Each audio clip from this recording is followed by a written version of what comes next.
2052 साल फागुन 1 गतेदेखि 10 वर्षसम्म चलेको सशस्त्र द्वन्द्वले नेपालमा 17,000को ज्यान लियो, 60,000 घाइते भए, 80,000 विस्थापित र 1300 भन्दा बढी बेपत्ता पारिए। 2063 मङ्सिर 5 गते तत्कालीन माओवादी र सरकारबीच भएको शान्ति सम्झौताले सशस्त्र द्वन्द्वको विधिवत अन्त्य गर्यो।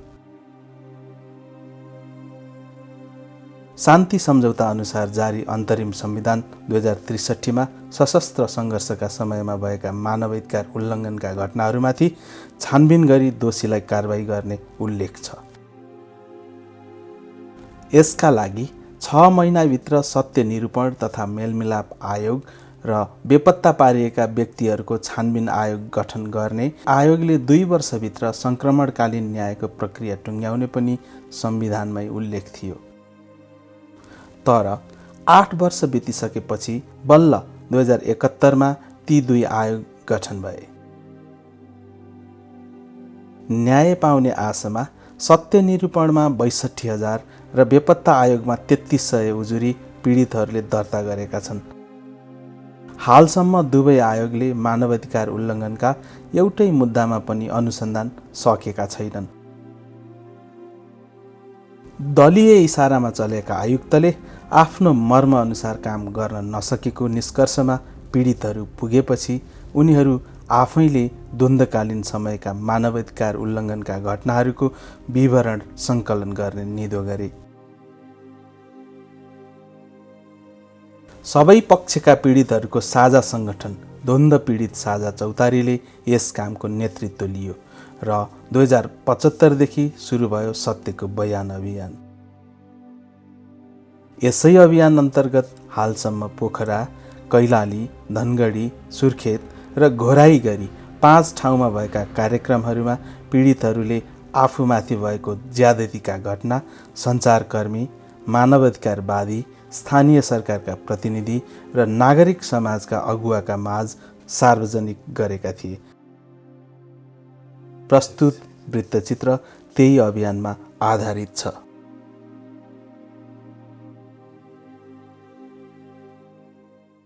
द्वन्द्व नै छ सबको आँखामा, मलाई पुछ्ने किसानी दाजुभाइ मार्यो कठै बन पाखामा।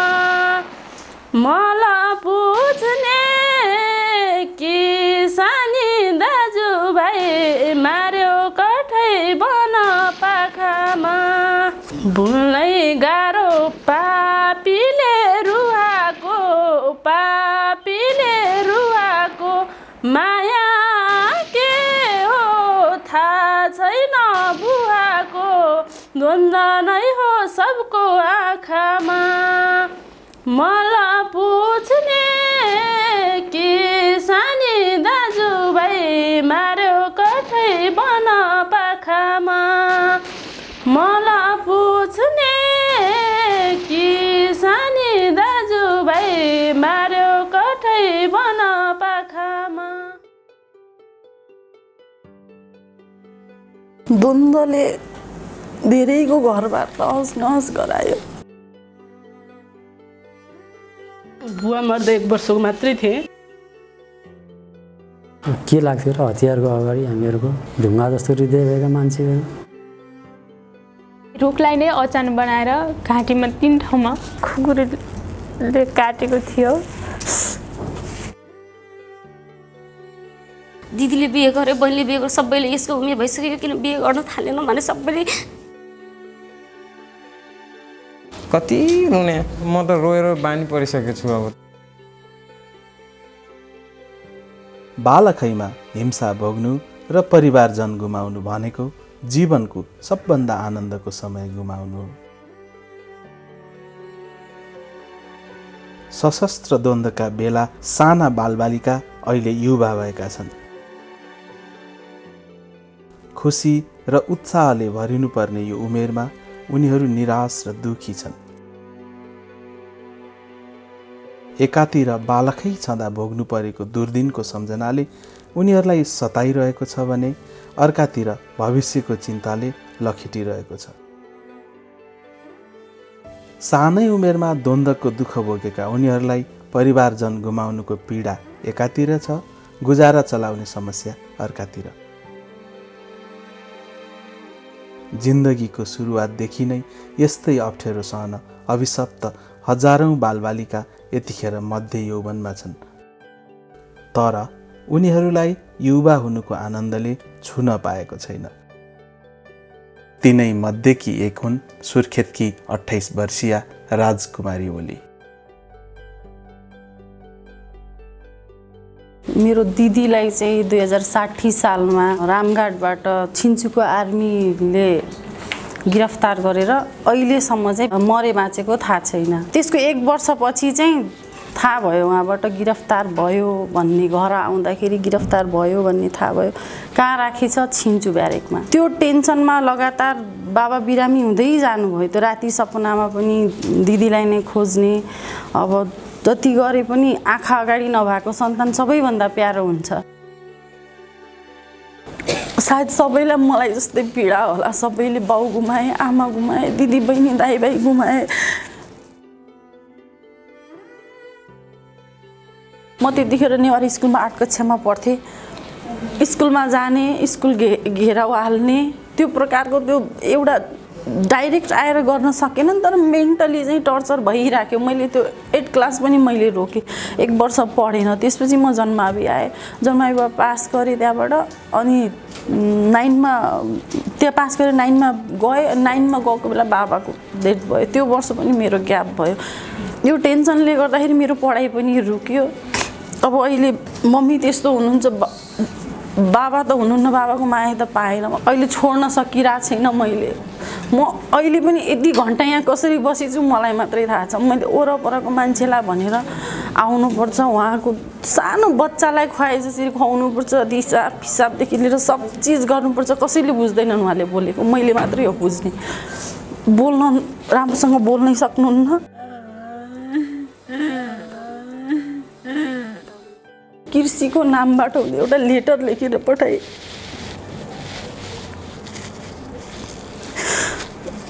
बाबाको र मेरो नाममा आयो त्यो। अब त्यो कृषिको नामबाट भएको भएर सायद तिनीहरूले चेक पनि गरेनन् होला। मलाई यसरी बचाउनु, म बाघको पन्जामा छु। कतिखेर खान्छ थाहा छैन। एकजना सन्तानको लागि मेरो पुरै फ्यामिली तहस नहस भयो। मैले मेरो बचपनमा बाबा गुमाएँ। अहिले जिउँदो हुन्थेँ भने मसँग मलाई सपोर्ट गर्ने एउटा साथी हुन्थ्यो, मेरो दिदी। अहिले सबै जिम्मेवारी म माथि आएको छ। छोरा मान्छेहरू त्यति कुरा बुझ्दैनन्। त्यो बाबुआमाको पीडा उनीहरू नजिक पनि बसेको छैनन् मम्मीसँग, उनीहरूलाई त्यो पीडा थाहा पनि हुन्न।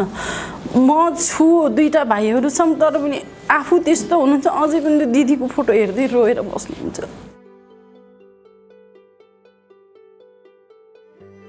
सेनाले बाबुलाई पक्रेर बेपत्ता बनाउँदा 3 वर्षकी थिइन् बर्दियाकी सीमा चौधरी, जसको जीवनमा खुसीको एक पल पनि कहिल्यै आएन।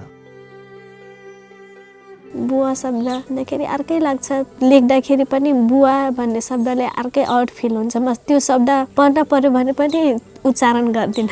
धेरै खुसी हुँदाखेरि बुवाको याद आउँछ। अनि साथीहरूले कुरा गऱ्यो भने पनि याद आउँछ। आएर फोटो समातेर रुन्छ। जीवनका प्रारम्भिक समयमा पितासँग बिताएका थोरै सम्झनाहरू धमिलो बन्दै गएका छन्, जसलाई उनी सम्झी सम्झी चखिलो पार्न खोज्छिन् हरेक दिन। पहिला त 1-2 रुपियाँको बिस्कुट आउँथ्यो नि, त्यो बिस्कुट किनेर ल्याउनुहुन्थ्यो। अनि खै कहाँ लुकाउनुहुन्थ्यो, मलाई खोज्न लानुहुन्थ्यो कि सबै शरीर खोज्दा पनि नभेटिने। अनि पछि आफै खै कहाँबाट निकाल्नुहुन्थ्यो, त्यो याद छ।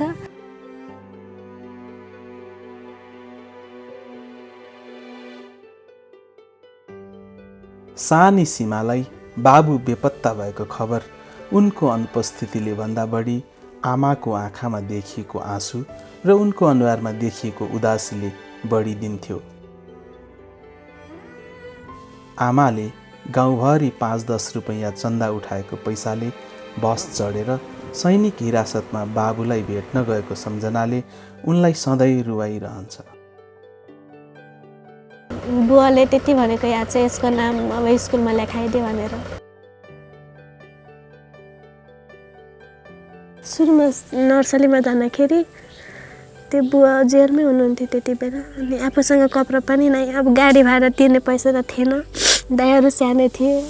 अनि त्यतिखेर त्यो झुट्रो कपडा लाएर जान्थेँ कि त्यति बेला साथीहरूले बेन्चमा बस्न नदिने, यस्तो कपडा लाएर आएको छु, योसँग त ड्रेस पनि छैन भन्थे। सर क्लासमा आउँदाखेरि चाहिँ बेन्चमा बसालेर जानुहुन्थ्यो। अनि बाहिर निस्किने बित्तिकै फेरि मलाई बेन्चबाट तल झार्थ्यो कि साथीहरू। त्यसपछि चाहिँ मेरो पढाइको स्तर पनि बढ्दै गयो। अनि पछि त तिनै साथीहरू सिकाइदिन भन्न आउँथे कि।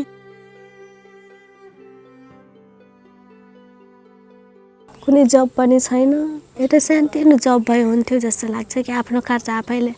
त्यो सानो एउटा ब्रस किन्न पनि आमासँग पैसा माग्नुपर्छ।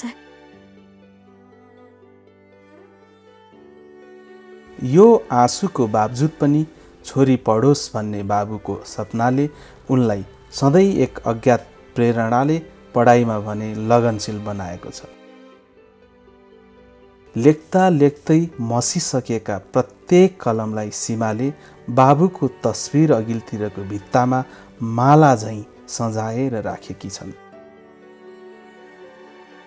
हठात लुटिएको बालापनले उस्तै व्यथित छन् बर्दियाकै अर्का युवा विष्णुप्रसाद चौधरी पनि।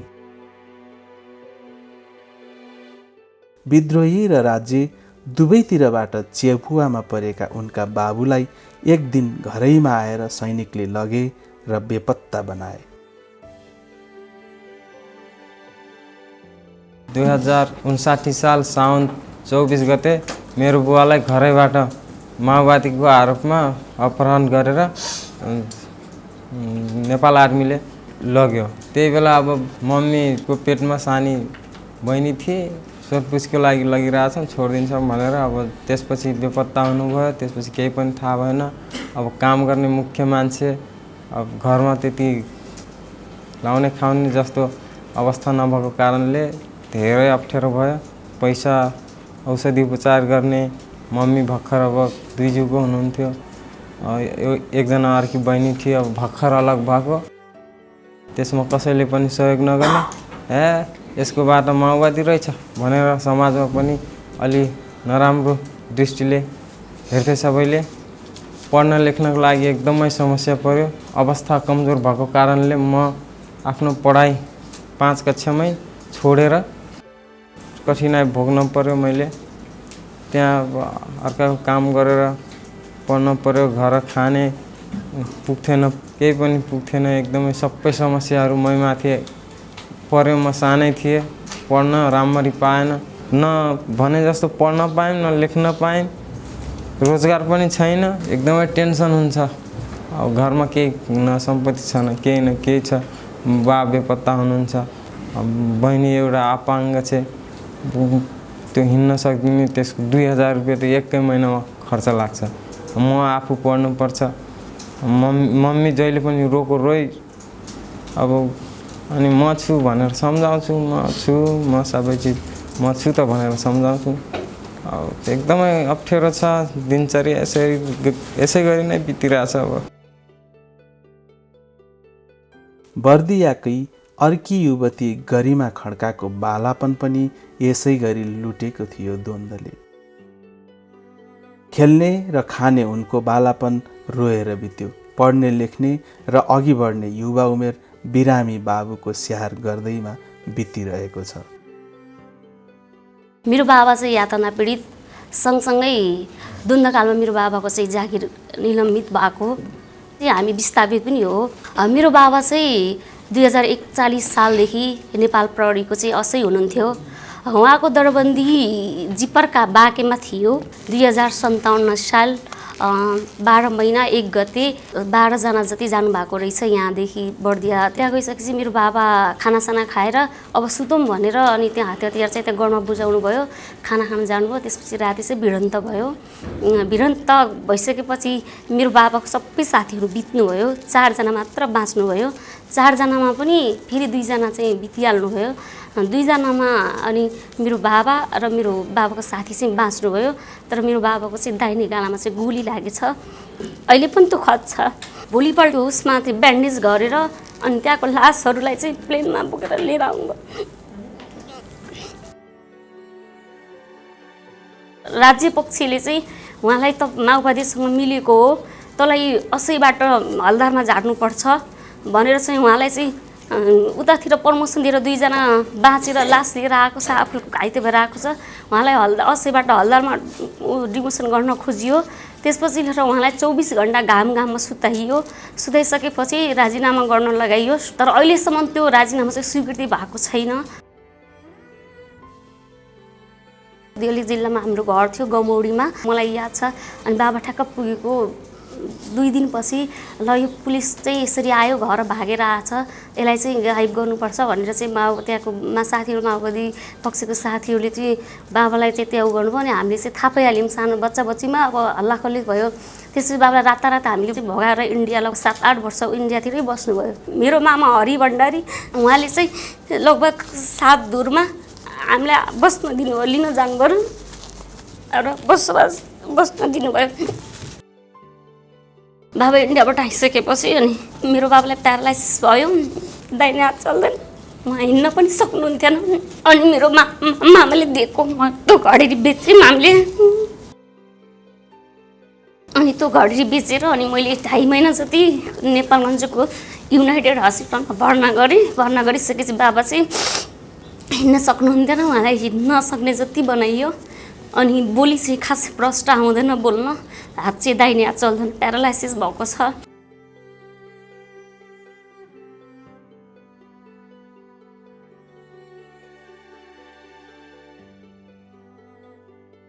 दैलेख खुर्सानी बारीका सागर कोइराला युद्धको असिनाले झरेका अर्का कोपिला हुन्, जसले आनन्दमा फक्रिने मौका कहिल्यै पाएनन्। जनयुद्धले हामीलाई छानिकन रोजिकन पलमा रह्यो।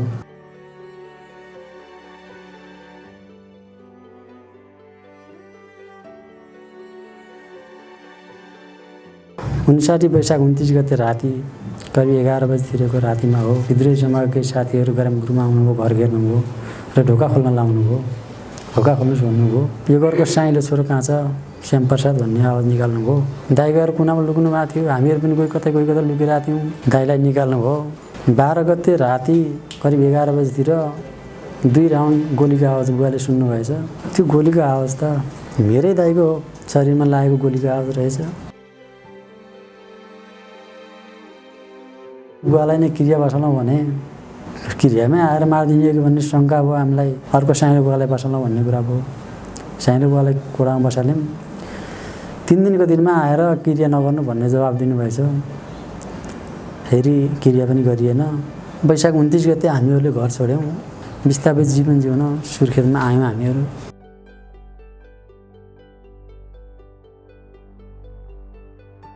सानैमा बाबुको माया गुमाउन अभिशप्त असङ्ख्य नेपाली बालकहरूमा सुर्खेत मालारानीका कृपा सिंह मगर पनि एक हुन्। उनका बाबुलाई तत्कालीन माओवादीहरूले अपहरण गरेर लगेका थिए 2058 जेठ 28 गते। त्यस यता उनी बेपत्ताको बेपत्तै छन् र छोरा कृपा सिंहका जीवनका सारा खुसी पनि बेपत्ताको बेपत्ता नै छ। अहिलेसम्म उहाँ कहाँ हुनुहुन्छ, के हुन्छ, कुनै पनि त्यस्तो खालको केही पनि जानकारी आएको छैन। बाबालाई गिरफ्तार गरिसकेपछि त्यति मैले बिचमा मेरो पढाइ अस्तव्यस्त भयो।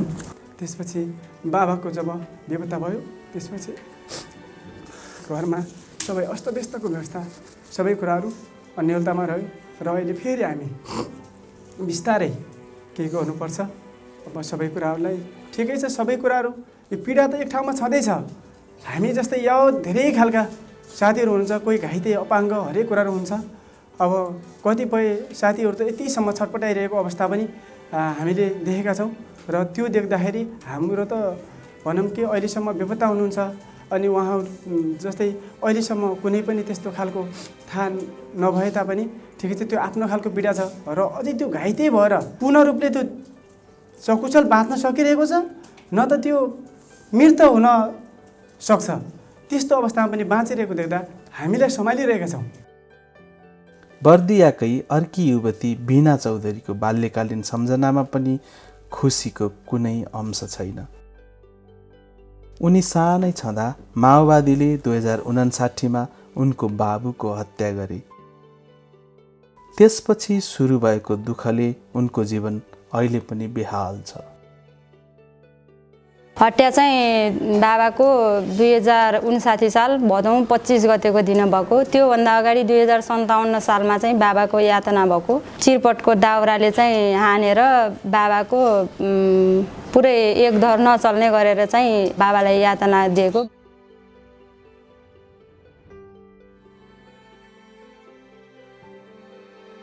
59 सालमा चाहिँ हत्या नै भयो। हत्या गर्ने मान्छेलाई अब सबै चिनिन्छ सबै, अब तर नाम त्यसरी टोक्न मिल्दैन। हामीलाई सुरक्षाको पनि खाँचो छ। बाबा हामीलाई एकचोटि पनि भेटेर जानु भएन, हामीलाई भेटेर त जानु।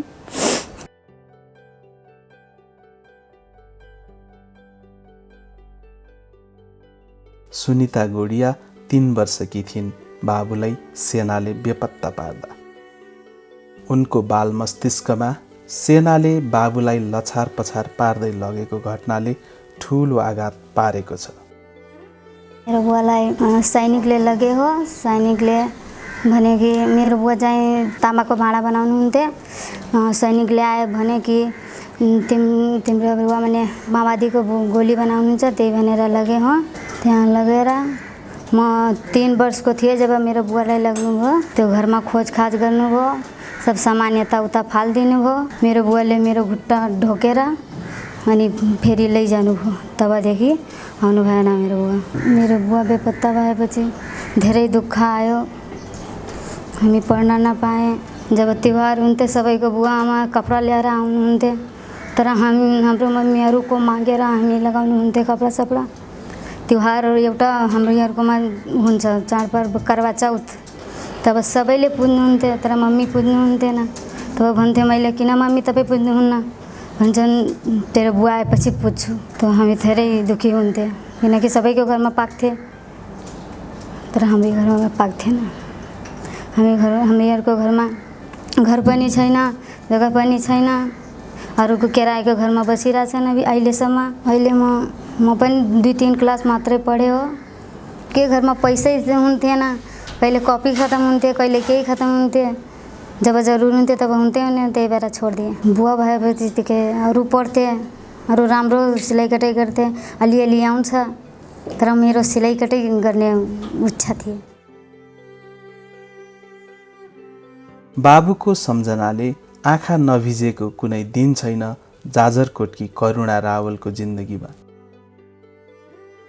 40 वर्ष लाग्दै गरेका बाबु हरिबहादुर रावललाई 2059 जेठ 29 गते माओवादीहरूले हत्या गर्दा करुणा मात्र 5 वर्षकी थिइन्। त्यसपछिका वर्षहरूमा उनले पाएको दुःख देख्दा लाग्छ त्यो उनको बाबुको होइन, उनका सपनाहरूको हत्या थियो। मेरो बाबालाई हात पछाडि बाँधेर मुख बाँधेर अलि त्यो घरदेखि अलि टाढा उता जङ्गलमा तेर्सो परेको रुख थिए, ती रुखमा पछाडि हात बाँधेका थिए। अनि त्यही रुखलाई नै अचान बनाएर घाँटीमा 3 ठाउँमा खुकुरीले काटेको थियो। उता त बाबालाई मारे तर हामीलाई पनि सुख सायद बाँच्न दिएनन्। दिनौँ दिन आएर पाकेको खाना खोजेर लगिदिन्थे, केही भन्दा यतै पिट्थे। दुःख त कहाँ जान्थे र सबैभन्दा ठुलो दुःख त हाम्रो बाबा नै हुनुहुन्न, त्यही दुःख छ। अरू दुःख त अरू यातनाका कुरा त हामीले बिर्सिन पनि लागिसकेका छौँ। कुनै साथीहरू आफ्नो बाबाको माया र ममतामा बाँचेका छन्, उनीहरूलाई देख्दा त मलाई बाँच्ने हुनै लाग्दैन।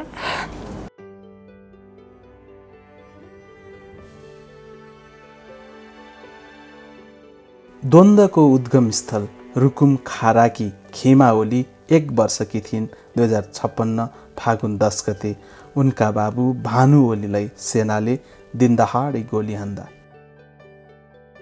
पीडालाई गीतहरूमा उदिन्ने ओलीको बालापन बाबुको अभावमा रोएरै बित्यो भने युवा उमेर अनिश्चित भविष्यको चिन्ताले जलिरहेको छ। बुवा नहुँदाको पीडा सायद सबैलाई हुन्छ, तर त्यो पीडा माया के हो मलाई केही पनि थाहा छैन। तर सुन्दाखेरि नै आमाहरूले भन्दाखेरि रुँदाखेरि मलाई सबै साथीहरूले बुवा खै स्कुलमा भन्दाखेरि सबैले बुवा भन्दाखेरि मलाई साह्रै पीडा हुन्थ्यो। बुवाको माया अरूले बुवा भन्दा अरूले बुवासँग पैसा माग्दा मलाई कति अडिक लाग्थ्यो।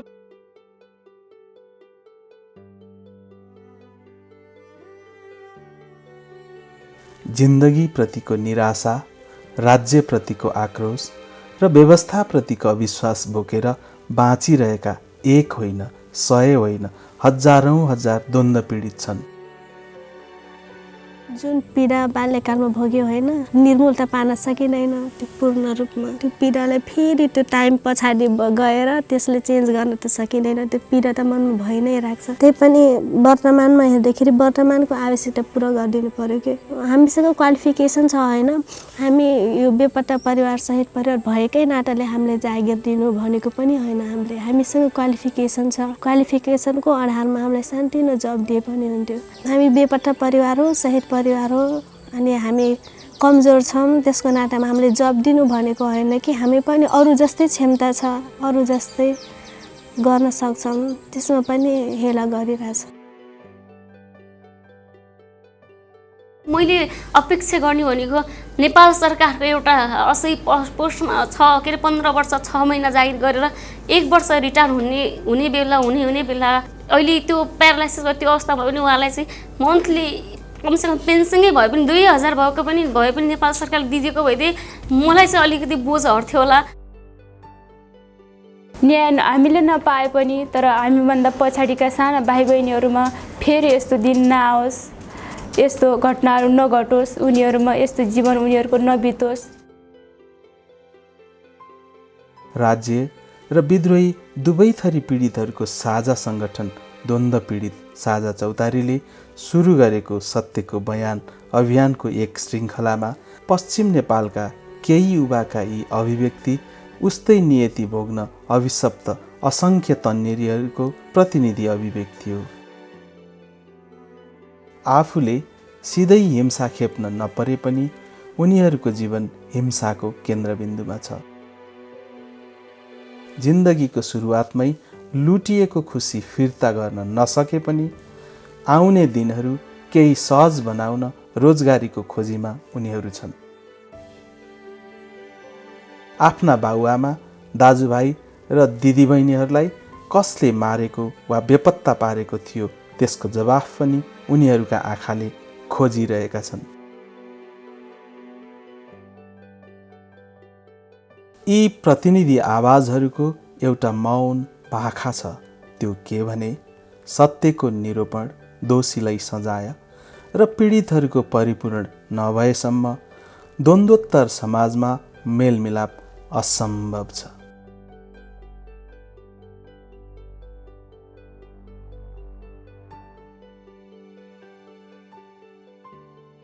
सादा सिदा झुत्रे झाम्रे लाएका, झुत्रे झाम्रे लाएका, मार्यो कठै दारे चिर्न गएका, मार्यो कठै सारा जगत, घर जलाए बनाथ्यो खरानी, मान्छे मार्यो बग्यो रगत, घर जलाए बनाथ्यो खरानी, मान्छे मार्यो बग्यो रगत, खुसी हुन्न अब त सारा नै, अब त सारा नै, मान्छे मार्यो जल्यो नि खारा नै,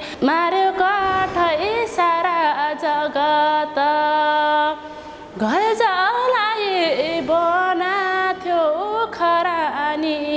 मान्छे मार्यो बग्यो रगत घर जलाए बनाथ्यो खरानी मान्छे मार्यो बग्यो रगत घर जलाए बनाथ्यो खरानी मान्छे